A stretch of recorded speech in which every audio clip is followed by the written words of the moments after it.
Hello प्यारे बच्चों, पिछले कुछ वीडियो में हम लोगों ने बात की थी वर्क से रिलेटेड चीजों के बारे में। आज हम लोग बात करने वाले हैं यहाँ पर एनर्जी की।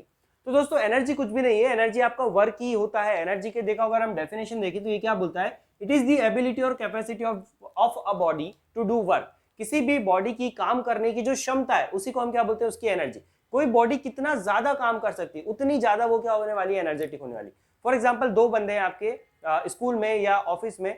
एक बंदा जो है वो सुबह से लेकर रात तक बिना रुके प्रॉपरली क्या कर सकता है, वर्क कर सकता है। और दूसरा जो बंदा है वो दिन में 1-2 घंटे ही काम कर सकता है, 1-2 घंटे ही पढ़ाई कर सकता है।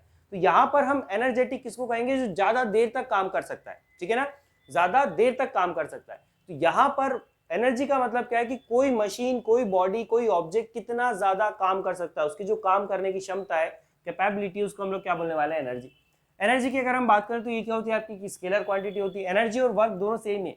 वर्क इज इक्वल टू क्या होता है, आपका एनर्जी। तो नाउ एनर्जी जो होगी वो आपकी क्या होगी, स्केलर क्वांटिटी। ऐसा ही यूनिट की अगर हम बात करें तो जो यूनिट आपकी वर्क की होती है वही यूनिट हमारी किसकी होती है, एनर्जी की। मतलब कि ऐसा यूनिट क्या होने वाली है, आपकी जूल। और अगर हम टाइप्स की बात करें तो देखो एन नंबर ऑफ टाइप्स होते हैं आपके एनर्जी के। आपने डेली लाइफ में देखा होगा, लाइक अभी मैं बोल रहा हूँ तो यहाँ पर कौन सी एनर्जी को मैं रिलीज कर रहा हूँ, साउंड एनर्जी को। आप वीडियो जब देख रहे हैं तो आपके सामने जो स्क्रीन है वहां से कौन सी एनर्जी निकल कर आ रही है, लाइट एनर्जी निकल कर आ रही है। हीट एनर्जी होती है आपकी, सोलर एनर्जी होती है, विंड एनर्जी होती है, थर्मल एनर्जी होती है, and etcetera. N number of types of यहाँ पर क्या होती है, हमारे पास एनर्जीज होती है। लेकिन आज हमको इस वीडियो के अंदर जिस एनर्जी की बात करना है वो कौन सी, आपकी मैकेनिकल एनर्जी। मैकेनिकल एनर्जी का मतलब क्या होता है कि जो आपका मोशन या रेस्ट की वजह से आ रही है। ठीक है, तो यहाँ पर अगर हम लोग बात करें तो दो टाइप की आपकी एनर्जी होती है। एक होती है आपकी काइनेटिक एनर्जी। काइनेटिक एनर्जी जो होती है वो बॉडी के मोशन की वजह से आती है। और सेकेंड होता है आपका पोटेंशियल एनर्जी। पोटेंशियल एनर्जी जो होती है बॉडी की, वो उसके पोजीशन, ठीक है, किसी भी फील्ड के अंदर जब हम उसको रखेंगे तो उसकी जो पोजीशन है, उसका जो कॉन्फ़िगरेशन है, उसकी वजह से अगर कोई एनर्जी आती है तो उसको हम क्या बोलने वाले हैं, यहाँ पर पोटेंशियल एनर्जी। तो इस वीडियो में हमको डिटेल में देखना है कि काइनेटिक एनर्जी क्या होती है, इसके लिए हम लोगों को यहाँ पर डेरिवेशन निकालना। अब देखिए, काइनेटिक एनर्जी को समझने के लिए मान लीजिए यहाँ पर एक फ्लोर है, एक ऑब्जेक्ट है, इसको हमने यहाँ पर रखा हुआ है। ठीक है, एक ऑब्जेक्ट है, इसको हमने यहाँ पर रखा हुआ है। इसकी इनिशियल वेलोसिटी कितनी है, 0। ठीक है, इसको हम मूव करें और इसको एक पॉइंट तक यहाँ तक लेकर आए। अब जब ये इस पॉइंट पर पहुंचा तो लेट्स से कि इसकी जो वेलोसिटी है वो कितनी हो गई, आपकी v। और इन दो पॉइंट के बीच का जो डिस्प्लेसमेंट है वो कितना हो गया, s। इसके ऊपर हमने क्या लगाया था, यहाँ पर एक फोर्स। मूव करने के लिए हमने यहाँ पर क्या लगाया, एक फोर्स लगाया। ठीक है, तो अब ध्यान से समझिए कि कोई बॉडी अगर मूव कर रही है तो क्या उसके अंदर एनर्जी होगी। का एनर्जी का मतलब क्या, काम करना। तो कोई एक मूविंग बॉडी अगर किसी चीज से टकराती है जाकर, तो जब वो उससे टकराएगी तो वो क्या करेगी, उसके ऊपर कुछ काम करेगी ना। एक कार है जो किसी एक पर्सन से अगर टकराती जाकर, तो ये जो कार है ये इसके ऊपर क्या करेगी, कुछ काम करेगी। मतलब कार के अंदर कुछ कैपेसिटी है, मूविंग कार के अंदर कुछ कैपेसिटी है वर्क करने की। ठीक है ना, तो कोई भी बॉडी अगर मोशन में है तो वो अपने अंदर क्या करती है, कुछ एनर्जी को होल्ड करती है। ठीक, चलिए समझिए। अब यहाँ पर देखिए फोर्स आ गया आपका। Now force is equal to कितना होता है, मास इनटू एक्सेलरेशन। तो ये जो फोर्स है इसने बॉडी के अंदर क्या करा होगा, कुछ ना कुछ एक्सेलरेशन प्रोड्यूस करा होगा। हमको वो एक्सेलरेशन निकालना है। कैसे निकालेंगे हम एक्सेलरेशन, ठीक है, एक्सेलरेशन कैसे निकालेंगे, यहाँ पर अपन लगा देते हैं मोशन की third equation, v square minus U square is equal to कितना होता है आपका 2as। ठीक है, इसकी इनिशियल वेलोसिटी कितनी है, 0। तो यहाँ पर अगर मैं इसको 0 पुट कर दूं तो यू स्क्वायर कितना हो गया, 0। तो यहाँ पर क्या बचेगा आपका, v square is equal to कितना, 2as।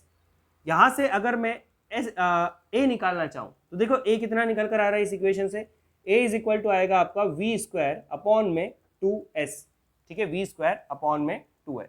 नाउ इस एक्सेलरेशन की वैल्यू इस फोर्स के फॉर्मूले में पुट कर दो तो फोर्स इज इक्वल टू कितना आ गया, देखो मास इंटू वेलोसिटी का स्क्वायर अपॉन में कितना आ गया, 2s। इस s को इधर मूव कर दूं क्या, तो s को अगर मैं इधर मूव कर देता हूं तो ये हो जाएगा आपका fs is equal to 1/2 mv square.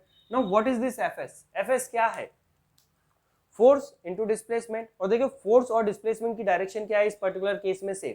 तो फोर्स और डिस्प्लेसमेंट की डायरेक्शन अगर सेम है तो हमको पता है कि f into S is equal to कितना होता है आपका वर्क डन। देयरफॉर fs को हम क्या लिख सकते हैं यहाँ पर, work done is equal to half mv square.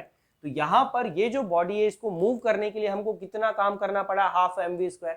और energy is neither created not destroyed. तो ये जो एनर्जी इसके अंदर आई है बॉडी के अंदर, इसके मोशन की वजह से वो क्यों आई है, क्योंकि हमने इसको मूव करने में क्या करा है, काम करा है। तो जितना हमने इसको मूव करवाने में काम करा है वही काम इसके अंदर क्या हो जाएगा, in the form of energy stored हो जाएगा। तो यहाँ पर अगर हम लोग बात करें तो हमारा जो काइनेटिक एनर्जी का एक्सप्रेशन आएगा वो कितना आ रहा है, देखो half mv square. Kinetic energy is equal to कितना आ रहा है आपका, हाफ वी स्क्वायर। ठीक है, इसी को हम लोग दूसरे तरीके से भी प्रूव कर सकते हैं, जिसको हम बोलते हैं कैलकुलस मेथड, उसको भी हम लोग देख लेते हैं। चलिए, पिछली मेथड के अंदर हम लोगों ने जो अजम्पशन लिया था, वहां पे हमने अजम्पशन लिया था कि हमारा जो फोर्स था वो कांस्टेंट था, और उसके अकॉर्डिंग हमने वर्क का फॉर्मूला लगाया F इंटू एस। ठीक है, और वहां से हमने काइनेटिक एनर्जी निकाली half M we square. Now अब हम देखते हैं कि अगर हमारा फोर्स जो है वो वेरिएबल है, और इसको हम लोग सॉल्व करते हैं कैलकुलस मेथड से, मतलब काइनेटिक एनर्जी हम लोग निकालेंगे अभी कैलकुलस मेथड से। ठीक है, तो हमको पता है कि देखो वर्क अगर यहाँ पर अगर इसका जो फोर्स है वो वेरिएबल है, तो लेट्स से कि हम क्या करते हैं कि इसमें एक कंडीशन लेते हैं, लेट्स से कि इस पॉइंट से इस पॉइंट के बीच का जो डिस्प्लेसमेंट है वो कितना है आपका ds। ठीक है, तो यहाँ पर अगर मैं इस ऑब्जेक्ट को a से b तक अगर मूव करना चाहूँ तो मुझे वर्क कितना करना पड़ेगा, let's say dw work. dw work is equal to कितना होगा आपका, एक स्मॉल डिस्प्लेसमेंट करवाने के लिए मुझे वर्क कितना करना पड़ रहा है dw, तो वो कितना होगा आपका f डॉट ds। यहाँ पर अगर हम डॉट प्रोडक्ट को हटाते हैं तो ये कितना आएगा, देखो आपका f ds cos theta, where theta कितना है यहाँ पर, देखो जिस डायरेक्शन में आपका फोर्स लग रहा है उसी डायरेक्शन में क्या हो रहा है, डिस्प्लेसमेंट हो रहा है, तो थीटा इज इक्वल टू कितना है आपका यहाँ पर 0, तो dw इज इक्वल टू कितना हो गया, देखो आपका f into ds। Now force कितना होगा, किसी भी ऑब्जेक्ट के ऊपर अगर हमको फोर्स निकालना है तो न्यूटन अंकल हमको बोल कर गए कि फोर्स इज इक्वल टू कितना होता है आपका मास इंटू एक्सेलरेशन। तो इस इक्वेशन में अगर मैं फोर्स की वैल्यू को पुट करना चाहूं तो फोर्स इज इक्वल टू कितना हो गया, मास इंटू एक्सेलरेशन, और हमको पता है कि एक्सेलरेशन इज इक्वल टू क्या होता है, change in velocity upon time. अगर मैं इसको कैलकुलस फॉर्म में लिखना चाहूँ एक्सेलरेशन को, तो एक्सेलरेशन क्या होगा आपका dv अपॉन dt। dv का मतलब क्या, चेंज इन वेलोसिटी, अपॉन में क्या आ गया आपका चेंज इन टाइम, इंटू हमने क्या लिखा है यहाँ पर देखो ds। ठीक है, अब थोड़ा सा हम इसको रीअरेंज कर ले, कैसे रीअरेंज कर ले, देखिए जो ds अपॉन dt है, ds क्या है आपका डिस्प्लेसमेंट, अपॉन में क्या है टाइम, तो ds अपॉन जो dt है, ठीक है ना, वो क्या हो जाएगा आपका वेलोसिटी, तो मैं इसको ऐसा लिख दूं क्या, mv इंटू dv। चलिए, बन गई आपकी इक्वेशन। नाउ ये किसके लिए वर्क निकला है आपका, एक स्मॉल डिस्प्लेसमेंट ds करवाने के लिए वर्क निकला है। हमको तो टोटल वर्क निकालना है जीरो से लेकर जब हमने उसको s पोजीशन तक पहुंचाया है। ठीक है, तो हम क्या कर सकते हैं, इसके लिए इसको इंटीग्रेट कर सकते हैं, तो ये हो गया आपका इंटीग्रेशन ऑफ जीरो से w, टोटल वर्क कितना हो गया आपका w, integral of mv dv। देखिए यहाँ पर आपका ऑपरेटर कौन है इंटीग्रेशन का, dv मतलब वेलोसिटी का कंपोनेंट। तो देखिए वेलोसिटी की इनिशियल वैल्यू कितनी थी 0, फाइनल कितनी है v, तो हमारी जो वेलोसिटी है वो कहाँ से कहाँ तक चेंज हो रही है, 0 से v तक, तो हमने क्या करा, इसको लिमिट लगाकर इंटीग्रेट करा। नाउ इसका इंटीग्रेशन देखो, dw का इंटीग्रेशन कितना होता है आपका w upper limit minus lower limit, तो w माइनस 0 कितना हो गया आपका w, सिंपल। मास आपका कांस्टेंट है, बाहर आ गया, हम v के रिस्पेक्ट में इंटीग्रेशन कर रहे हैं, तो v को छोड़कर बाकी सब क्या कांस्टेंट, मास को बाहर करा, अंदर क्या बचा आपका, देखो integration of 0 to v v dv। अब v dv का जो इंटीग्रेशन होता है वो कितना होता है आपका v स्क्वायर अपॉन 2, कहाँ से आया ये आया आपका x to the power n dx का इंटीग्रेशन होता है x to the power n+1 upon में कितना n+1। तो यहाँ पर देखिए x की जगह पर क्या है v, तो x की जगह पर अगर यहाँ पर v है तो आपका जो इंटीग्रेशन होगा वो क्या होगा, v की पावर 1 है, तो v की पावर 1+1 मतलब 2 अपॉन में 1+1 मतलब क्या 2, तो work done is equal to m। ठीक है, v की पावर 2 अपॉन में 2, और लिमिट क्या है आपका 0 से लेकर v तक, तो work done is equal to कितना आ रहा है, देखो m, अपर लिमिट अप्लाई करो, तो v की जगह हमने v पुट करा, माइनस लोअर लिमिट अप्लाई किया तो यहाँ पर हमने 0 पुट किया, देखिए यहाँ पर ओवरऑल कितना बचा आपका v स्क्वायर अपॉन में 2, तो work done is equal to कितना आ रहा है आपका हाफ एम वी स्क्वायर, और वर्क डन एंड एनर्जी दोनों चीज क्या होती है यहाँ पर सेम, तो हमारा जो काइनेटिक एनर्जी निकल कर आ रहा है वो कितना आ रहा है आपका हाफ एम वी स्क्वायर। तो यहाँ से आप देख सकते हो कि चाहे आपका फोर्स वेरिएबल हो चाहे आपका फोर्स कांस्टेंट हो, दोनों केस में आपका जो काइनेटिक एनर्जी होगा वो कितना निकल कर आएगा, half M we square. Important चीज यहाँ पर नोट करने वाली क्या है कि आपका जो काइनेटिक एनर्जी वो 2 फैक्टर पे डिपेंड कर रहा है। किसके ऊपर डिपेंड कर रहा है, एक तो डायरेक्टली प्रोपोर्शनल है मास के, मतलब अगर आपने बॉडी के मास को डबल करा तो काइनेटिक एनर्जी भी क्या हो जाएगी, डबल हो जाएगी उसकी। ठीक है, तो जितना बड़ा ऑब्जेक्ट होगा उसके अंदर उतनी ज्यादा काइनेटिक एनर्जी होगी सेम वेलोसिटी के लिए। नाउ सेकंड केस देखिए, ठीक है, kinetic energy is directly proportional to v square, मतलब अगर आपने किसी ऑब्जेक्ट की वेलोसिटी को डबल करा, तो वेलोसिटी को अगर डबल करा तो v का स्क्वायर कितना हो जाएगा 4 टाइम्स, तो काइनेटिक एनर्जी 4 टाइम्स हो जाएगी, वेलोसिटी को डबल करने पर काइनेटिक एनर्जी क्या हो जाएगी, 4 टाइम्स हो जाएगी। तो कोई बॉडी जितनी तेजी से मूव कर रही उतनी ज्यादा क्या होने वाली, उसकी वहां पर काइनेटिक एनर्जी होने वाली।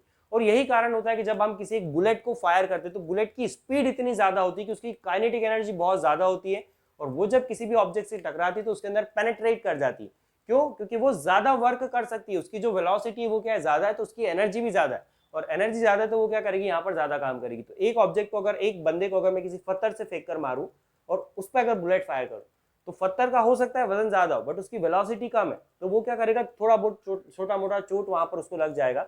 बट अगर हमने बुलेट से फायर किया तो बुलेट क्या हो जाएगी, बॉडी के अंदर घुस जाएगी because of the kinetic energy, क्योंकि उसकी काइनेटिक एनर्जी क्या होने वाली है, यहाँ पर बहुत ज्यादा होने वाली। तो ये यहाँ पर आपका डिस्कशन का टॉपिक था। आई होप आपको ये कॉन्सेप्ट समझ में आया होगा। एनर्जी का मतलब क्या होता है कि कोई बॉडी कितना काम कर सकती है। एनर्जी का टाइम के साथ कोई लेना देना नहीं, मतलब कोई बॉडी कितना तेजी से काम करेगी उसका एनर्जी के साथ कोई लेना देना नहीं, कितना काम करेगी उसके साथ यहाँ पर इसका क्या है, लेना देना है। ठीक है, कितना तेजी से काम करती है वो डिपेंड करता है आपका किसके ऊपर, पावर के ऊपर। तो power is different thing, energy is different thing. इन दोनों टॉपिक में बच्चों को कंफ्यूजन होता है। तो आने वाले कुछ वीडियो में हम लोग पावर के बारे में भी डिटेल में डिस्कशन करने वाले। आई होप आपको ये टॉपिक समझ में आया होगा। अच्छा लगा तो लाइक शेयर सब्सक्राइब जरूर कीजिएगा। ठीक है, मिलते हैं फिर अगले लेक्चर में। यहाँ तक बने रहने के लिए बहुत बहुत शुक्रिया। जय हिंद, वंदे मातरम।